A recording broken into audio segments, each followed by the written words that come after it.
नमस्कार, ये आकाशवाणी शिमला है। अब आप राजकुमारी चंदेल से प्रादेशिक समाचार सुनिए। आज के मुख्य समाचार। मुख्यमंत्री जयराम ठाकुर ने कहा, जंजैहली क्षेत्र को पर्यटन की दृष्टि से विकसित करने के लिए सरकार बनाएगी व्यापक योजना। पूर्व मुख्यमंत्री प्रोफेसर प्रेम कुमार धूमल ने कहा, डबल इंजन की सरकार से हो रहा है राज्य का एक समान विकास। प्रदेश भाजपा अध्यक्ष सुरेश कश्यप ने कांग्रेस पर भ्रष्टाचारी नेताओं को बचाने के लिए जांच एजेंसियों पर दबाव डालने का लगाया आरोप। और प्रदेश में 16 जून से झमाझम वर्षा, अभी 2 दिन और सहनी होगी प्रचंड गर्मी। अब समाचार विस्तार से। मुख्यमंत्री जयराम ठाकुर ने कहा है कि प्रदेश सरकार जंजैहली क्षेत्र को पर्यटन की दृष्टि से विकसित करने के लिए आधारभूत ढांचा तैयार कर रही है। मुख्यमंत्री आज सराज विधानसभा क्षेत्र के जंजैहली पर्यटन महोत्सव के समापन अवसर पर बोल रहे थे। उन्होंने इस मौके पर सराज विधानसभा क्षेत्र में 64 करोड़ रुपए की विकासात्मक परियोजनाओं के लोकार्पण और शिलान्यास भी किए। मुख्यमंत्री ने कहा कि इस क्षेत्र को पर्यटन गंतव्य के रूप में विकसित करने के लिए एक व्यापक योजना तैयार की जाएगी, ताकि ये क्षेत्र राज्य के प्रमुख पर्यटन स्थल के रूप में उभर सके। उन्होंने कहा कि जंजैहली पर्यटन महोत्सव का उद्देश्य इस क्षेत्र में पर्यटन गतिविधियों को बढ़ावा देना है। जयराम ठाकुर ने कहा कि समूचे क्षेत्र में पर्यटन की अपार संभावनाएं हैं और शिकारी माता मंदिर न केवल धार्मिक दृष्टि से महत्वपूर्ण है, बल्कि पर्यटकों के लिए पसंदीदा स्थल के रूप में भी उभर रहा है। मुख्यमंत्री ने इस मौके पर मेला समिति द्वारा प्रकाशित स्मारिका का विमोचन किया। उन्होंने मेले के दौरान आयोजित मिसेज सराज प्रतियोगिता के विजेताओं को भी सम्मानित किया। ग्रामीण विकास व पंचायती राज मंत्री वीरेंद्र कंवर ने कहा है कि कोरोना वैक्सीन देश को मोदी सरकार का बहुत बड़ा तोहफा है। उन्होंने कहा कि कोरोना महामारी से बचाव में वैक्सीन ने बहुत बड़ी मदद की है और देश भर में पात्र लोगों को निःशुल्क टीका लगाया गया है। वीरेंद्र कंवर दिव्य हिमाचल समाचार पत्र के डांस इंडिया डांस प्रतियोगिता के समापन अवसर पर बोल रहे थे। उन्होंने कहा कि वैक्सीन डिप्लोमेसी के तहत कई मित्र देशों को भारत में बनी वैक्सीन उपलब्ध करवाई गई है। सामाजिक न्याय व अधिकारिता मंत्री सरवीण चौधरी ने कहा है कि राष्ट्र के उत्थान में शिक्षा की उपयोगिता को देखते हुए प्रदेश सरकार ने गत 4.5 वर्षों में शिक्षा क्षेत्र को सुदृढ़ करने पर जोर दिया है। इस दिशा में कई नई योजनाएं आरंभ की गईं और इस वित्त वर्ष के दौरान शिक्षा क्षेत्र के लिए 8,412 करोड़ रुपए के बजट का प्रावधान किया गया है। सरवीण चौधरी आज शाहपुर विधानसभा क्षेत्र के राजकीय वरिष्ठ माध्यमिक विद्यालय निहारकी में बन रहे भवन के उद्घाटन अवसर पर बोल रही थीं। पूर्व मुख्यमंत्री प्रोफेसर प्रेम कुमार धूमल ने कहा है कि केंद्र व प्रदेश की डबल इंजन की भाजपा सरकार राज्य का एक समान विकास कर रही है और हर वर्ग को कल्याणकारी योजनाओं का सीधा लाभ मिल रहा है। धूमल आज हमीरपुर में आयोजित सुजानपुर मंडल के पार्टी पदाधिकारियों और मोर्चों व प्रकोष्ठों के अध्यक्षों की बैठक को संबोधित कर रहे थे। उन्होंने कहा कि आने वाले समय में विधानसभा चुनाव में प्रदेश में मिशन रिपीट का रिवाज बदलना है। उन्होंने कार्यकर्ताओं और पदाधिकारियों को केंद्र व प्रदेश सरकार की कल्याणकारी योजनाओं के बारे में लोगों को अधिक से अधिक जानकारी देने को कहा, ताकि सरकार और लोगों दोनों को ही इसका लाभ मिल सके। उन्होंने क्षेत्र में हुए विभिन्न विकास कार्यों का जिक्र भी किया। विधानसभा अध्यक्ष विपिन सिंह परमार ने सुलह विधानसभा क्षेत्र में नवसृजित पटवार वृत्त सिहोटू का आज लोकार्पण किया। परमार ने इस मौके पर जनसभा को संबोधित करते हुए कहा कि उन्होंने इस विधानसभा क्षेत्र को श्रेष्ठ और विकसित हलके के रूप में पहचान दिलाने का प्रयास किया है। उन्होंने कहा कि सिहोटू क्षेत्र के धीरा तहसील में शामिल होने से लोगों के समय और धन दोनों की बचत होगी। परमार ने कहा कि लोगों की सुविधा को ध्यान में रखते हुए ही इस क्षेत्र को धीरा तहसील में शामिल किया गया है।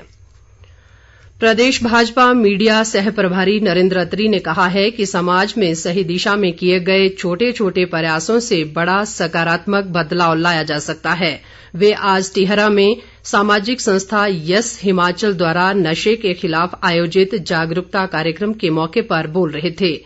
इस मौके पर मुख्य अतिथि युद्धवीर पठानिया ने कहा कि इस तरह के कार्यक्रमों के माध्यम से युवाओं की सहभागिता बढ़ाकर उन्हें मानसिक व शारीरिक तौर पर सेहतमंद बनाया जा सकता है। इस मौके पर विभिन्न गतिविधियों में अव्वल रहे युवाओं को सम्मानित भी किया गया। प्रादेशिक समाचार आकाशवाणी शिमला से प्रसारित किए जा रहे हैं। प्रदेश भाजपा अध्यक्ष सुरेश कश्यप ने आरोप लगाया है कि कांग्रेस पार्टी अपने भ्रष्टाचारी नेताओं को बचाने के लिए जांच एजेंसियों पर दबाव बनाने का प्रयास कर रही है। सुरेश कश्यप ने आज शिमला में एक पत्रकार वार्ता में कहा कि जमानत पर चल रहे कांग्रेस नेता पार्टी कार्यकर्ताओं को दिल्ली घेरने के लिए उकसा रहे हैं। उन्होंने भ्रष्टाचारियों को जवाबदेही से बचाने के लिए कांग्रेस पार्टी के इन प्रयासों का कड़ा विरोध किया और कहा कि आज गांधी परिवार के भ्रष्टाचार को छिपाने के लिए पूरी दिल्ली को बंधक बनाया जा रहा है। इससे आम आदमी को भारी असुविधा हो रही है। प्रदेश कांग्रेस अध्यक्ष प्रतिभा सिंह ने केंद्र सरकार पर जांच एजेंसियों के दुरुपयोग का आरोप लगाया है। कांग्रेस के पूर्व अध्यक्ष राहुल गांधी को ईडी द्वारा पूछताछ के लिए बुलाए जाने के विरोध में शिमला में ईडी कार्यालय के बाहर आयोजित विरोध प्रदर्शन और घेराव को संबोधित करते हुए प्रतिभा सिंह ने कहा कि कांग्रेस नेताओं को झूठे मामलों में फंसाने की कोशिश की जा रही है। उन्होंने इसे केंद्र सरकार का तानाशाही रवैया करार दिया और कहा कि कांग्रेस जांच से नहीं डरती है। विरोध प्रदर्शन को कांग्रेस के राष्ट्रीय प्रवक्ता कुलदीप सिंह राठौर और विधायक विक्रमादित्य सिंह ने भी संबोधित किया। विरोध प्रदर्शन से पूर्व कांग्रेस नेताओं और कार्यकर्ताओं ने शिमला में पार्टी मुख्यालय से ईडी कार्यालय तक पैदल मार्च का आयोजन किया। प्रदेशवासियों को जल्द ही प्रचंड गर्मी से राहत मिलेगी। मौसम विभाग द्वारा जारी पूर्वानुमानों के अनुसार 15 जून से हिमालय क्षेत्र में ताजा पश्चिमी विक्षोभ सक्रिय हो रहा है। इसके प्रभाव से 16 जून से प्रदेश में झमाझम बारिश होगी। विभाग ने 16 और 17 जून को राज्य के अधिकांश स्थानों पर वर्षा की संभावना जताई है। विभाग ने 15 से 17 जून तक राज्य के मैदानी और मध्यम ऊंचाई वाले कुछ स्थानों पर 30 से 40 किलोमीटर प्रति घंटे की रफ्तार से तेज हवाएं चलने और अंधड़ का येलो अलर्ट भी जारी किया है। इस बीच प्रदेश में प्रचंड गर्मी का दौर जारी है। आज राज्य में 4 स्थानों पर तापमान 40 डिग्री से अधिक दर्ज किया गया। ऊना में अधिकतम तापमान 43.8, धौलाकुआं और कांगड़ा में 42.2, बिलासपुर में 39.5, हमीरपुर में 39.2 और शिमला में 29.3 डिग्री सेल्सियस दर्ज किया गया।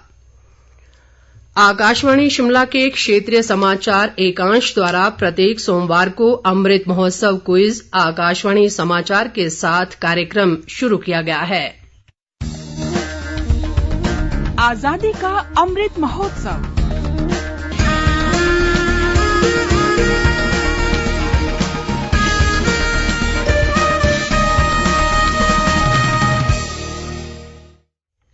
आज का प्रश्न है, हिमाचल प्रदेश में भाई दो न पाई दो आंदोलन किस राष्ट्रीय आंदोलन की शाखा थी? आप अपना जवाब हमें इस बुलेटिन के समाप्त होते ही हमारी ईमेल adnewsshimla@gmail.com पर भेज सकते हैं। जवाब देते समय श्रोता अपना स्थान, मोबाइल नंबर और फोटो भी साथ भेजें। ईमेल पर सबसे पहले जवाब देने वाले 10 श्रोताओं में से लकी ड्रॉ के माध्यम से विजेता का चयन किया जाएगा। विजेता का नाम कल शाम इसी समय समाचार बुलेटिन में प्रसारित होगा। पुरस्कारों के लिए सहयोग दे रहे हैं हिमऊर्जा हिमाचल प्रदेश।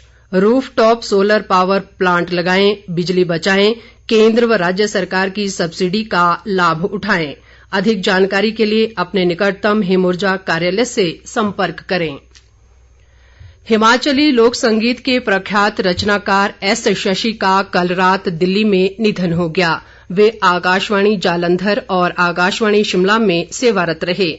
एस शशि ने हिमाचल लोक संगीत में मास का गीत, पर्वत की गूंज, गीत पहाड़ा रे, धारा रे गीत व पहाड़ी संगीत जैसे अनेक अत्यंत लोकप्रिय कार्यक्रमों को शुरू किया। उन्होंने करीब 5000 से अधिक गीतों को भी कंपोज किया।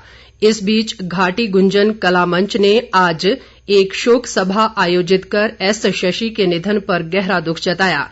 इस मौके पर अक्षय सिंह परमार और ज्वाला प्रसाद शर्मा ने एस शशि के उत्कृष्ट कार्यों को स्मरण किया। अंत में मुख्य समाचार एक बार फिर।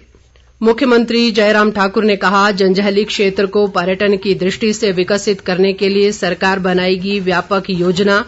पूर्व मुख्यमंत्री प्रोफेसर प्रेम कुमार धूमल ने कहा, डबल इंजन की सरकार से हो रहा है राज्य का एक समान विकास। प्रदेश भाजपा अध्यक्ष सुरेश कश्यप ने कांग्रेस पर भ्रष्टाचारी नेताओं को बचाने के लिए जांच एजेंसियों पर दबाव डालने का लगाया आरोप। और प्रदेश में 16 जून से झमाझम वर्षा, अभी 2 दिन और सहनी होगी प्रचंड गर्मी। इसके साथ ही ये समाचार बुलेटिन समाप्त हुआ। नमस्कार।